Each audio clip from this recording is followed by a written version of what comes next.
22,000 से ज्यादा को हम पक्के कर चुके हैं, कॉन्ट्रैक्ट पे नहीं है, अब वो सरकार का हिस्सा है, सरकार के लिए काम करते हैं। और खुशी की बात यह है, आने वाले 2 दिनों में 8 तारीख को और 9 तारीख को हम 600 से ज्यादा 700 के लगभग 700 के लगभग पटवारी और 560 पुलिस में सब इंस्पेक्टर, 8 तारीख को पटवारी, 9 तारीख को पुलिस के सब इंस्पेक्टर, ये इसी 3 दिनों में 1200 से ज्यादा नौकरियां इन 3 दिनों में हम देंगे अगले आने वाले 3 दिन।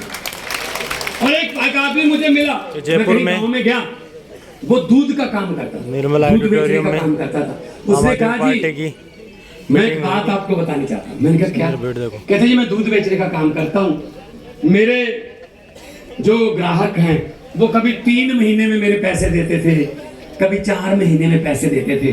अचानक क्या हुआ कि वो जब आपकी सरकार आई उससे कुछ महीने बाद वो हर महीने पैसे देने लगे मुझे दूध के। मैंने कहा भाई आप तो 3-3 महीने मेरे पैसे नहीं देते थे, अब हर महीने पैसे कैसे देते हो?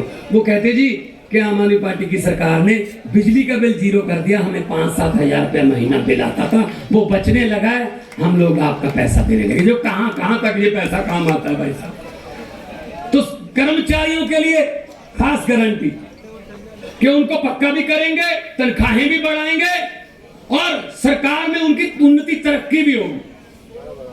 अभी हम रोज पंजाब में हर महीने में 3-4 बार मुझे जाना पड़ता है नियुक्ति पत्र बांटने के लिए, कभी किसी डिपार्टमेंट के कभी। एक लड़का आया, वो कह रहा जी इसी सरकार में इसी साल में ये मेरी 3री नौकरी है।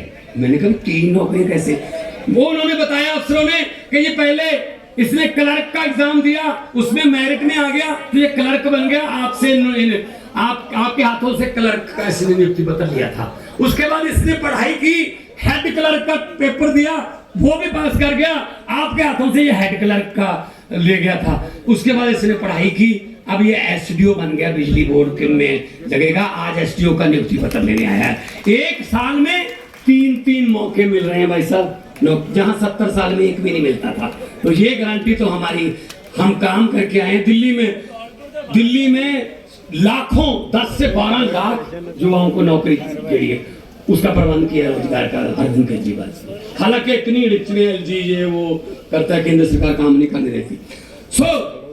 इन पर यकीन मत करना, जो ये खास तौर पे ये बीजेपी वाले ये जुमलेबाज हैं, नए जुमले बनाते हैं भाई साहब। अभी मुझे पता चला है कि जो हॉस्टल हैं कॉलेजेस के, यूनिवर्सिटियों के, जहां बच्चे रहते हैं पढ़ाई करने वाले हमारे युवा, हॉस्टल की फीस पर भी 12% जीएसटी लगाने जा रहे हैं। हॉस्टल की फीस पर 12% जीएसटी। इसका मतलब कभी भी बोल सकते हैं मोदी जी एक नारा कि ना खुद पढ़े हैं ना किसी को पढ़ने देंगे।